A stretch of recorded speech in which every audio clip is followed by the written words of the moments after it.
పంచోపచారాలు చేశాడు. 5 ఉపచారములంటే దేవతలకి బాగా ఇష్టం. అవి లం పృథివ్యాత్మనే గంధం సమర్పయామి, ఓం హం ఆకాశతత్వాత్మనే పుష్పం సమర్పయామి, ఓం యం వాయుతత్వాత్మనే ధూపమాఘ్రాపయామి, ఓం రం తేజస్తత్వాత్మనే దీపం పరికల్పయామి, ఓం వం అమృతతత్వాత్మనే అమృత నైవేద్యం సమర్పయామి. వీటికి పంచపూజలు అని పేరు. ఈ పంచసంఖ్యోపచారిణి అని అమ్మవారికి కూడా అందుకే పేరు. ఇందులో మొదటిది గంధం, రెండోది పుష్పం, మూడోది ధూపం, నాలుగవది దీపం, ఐదవది నైవేద్యం. ఈ 5ంటిని 5 పూజలు పంచపూజలు అంటారు. ఈ పంచపూజలు చేస్తే షోడశోపచారాలు చేసిన పుణ్యం కూడా వచ్చేస్తుంది. ఒక్కోసారి అన్ని వేళలా చేయలేకపోయినా 5 చేసినా చాలు.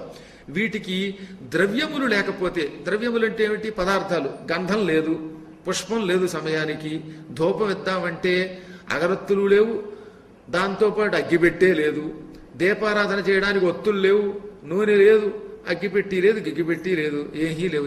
ఏం చేయాలి? అరటిపండు పెట్టి నైవేద్యం పెడదామంటే అది లేదు. అలాంటప్పుడు దానికి ముద్రలు చెప్పారు. ఆ ముద్రలు చేస్తే ఇంకా ఎక్కువ ఫలితం వస్తుందన్నమాట. ఈ పంచసంఖ్యోపచారాలు చేసేటప్పుడు పదార్థాలతో పాటు ముద్రలు కూడా ఇస్తే ముద్రల వల్ల తొందరగా పరమాత్మ యొక్క అనుగ్రహం పొందుతాం.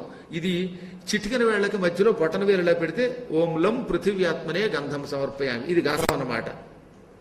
చూపుడు వేలు బొటన వేలు మధ్యలో పెడితే ఓం హం ఆకాశతత్వాత్మనే పుష్పం సమర్పయామి, ఇలా ఈ మధ్యలో కడుపుల దగ్గర పెట్టాలి. ఇప్పుడు బొటన వేలుతో చూపుడు వేలు మధ్యలో పెట్టండి. దీనికి ఓం యం వాయుతత్వాత్మనే ధూపమాఘ్రాపయామి, ధూపానికి ఇది ముద్ర అన్నమాట. ఆపై మధ్య వేలులోకి తీసుకురండి. ఓం రం తేజస్తత్వాత్మనే దీపం పరికల్పయామి. ఆ తర్వాత ఉంగరం వేలు దగ్గరికి తీసుకురండి. ఓం వం అమృత తత్వాత్మనే అమృత నైవేద్యం సమర్పయామి. మనం ఒకవేళ ఈ మంత్రం ఉచ్చరించలేకపోయినా కనీసం ఇదిలా పెడితే స్వామి నైవేద్యం అని చూపిస్తే నైవేద్యం ఇచ్చినట్టే. ఇవి పంచపూజలు.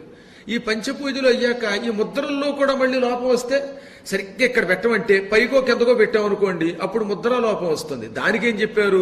2 చేతులు జోడించి గుండెకాయకి తగిలించి, మీ గుండెకాయ ఎక్కడ డబ్బు లబ్బు అని కొట్టుకుంటుందో, ఈ కలియుగంలో డబ్బులు పోయి డబ్బే లేండి అందరికీ, డబ్బు డబ్బు అని కొట్టుకుంటోంది. ఏదో ఇలాంటి జ్ఞానులను పక్కన పెడితే ఇప్పుడు ఈ గుండెకాయ దగ్గర చేర్చి ఓం సం సర్వాత్మనే సర్వోపచార పూజా పరికల్పయామి అంటే సకలోపచారములు చేసినట్టే. ఇది ఎప్పుడో మంత్రశాస్త్రంలో రామచంద్ర ప్రభు హనుమంతుడిని ప్రతిష్ఠించినప్పుడు చెప్పాడు. అంతఃపూర్వం ఉమామహేశ్వర సంవాదంలో పార్వతికి పరమేశ్వరుడు చెప్పాడు. ఆదిశంకరాచార్యులు వారి ఈ ముద్రలన్నిటినీ చెప్పినవాడు ఆయన ఒకడు. ఎప్పుడైనా పెద్దలకి ఇలా ఉపన్యాసాలకు వచ్చినప్పుడు నమస్కరించాలంటే ఇలాంటి నమస్కారం సామాన్యమైనది. అలా కాకుండా ఈ చిటికెన వేలు చూపుడు వేలు కలిపి, ఈ బొటన వేలేమో ఈ వేలు దగ్గర కలిపి నెత్తి మీద పెట్టుకుని నమస్కారం చేస్తే ఇది గురు నమస్కారం, మృగీ ముద్ర అంటారు. ఇది మృగీ ముద్రాం ప్రదర్శయత్. ఇలా ప్రదర్శించి గురువు గారికి నమస్కరిస్తే అపచారాలు పోతాయి. అప్పుడప్పుడు పిల్లల చేత ఏడ్పించి పురాణాన్ని డిస్టర్బ్ చేసిన పాపం గాని, మధ్య మధ్యలో సెల్ ఫోన్లు మాట్లాడుకోవడం వల్ల వచ్చే పాపాలు గాని, ఏదో గందరగోళం చేయడం వల్ల వచ్చే పాపాలు గాని, మధ్య మధ్యలో ఏదో రకమైనటువంటి కబుర్లు వాళ్ళల్లో వాళ్ళు చెప్పుకోవడం వల్ల వచ్చే పాపాలు కానీ, ఈ దోషములన్నీ గురువులకి ఇలా నమస్కరిస్తే పోతాయి అన్నమాట.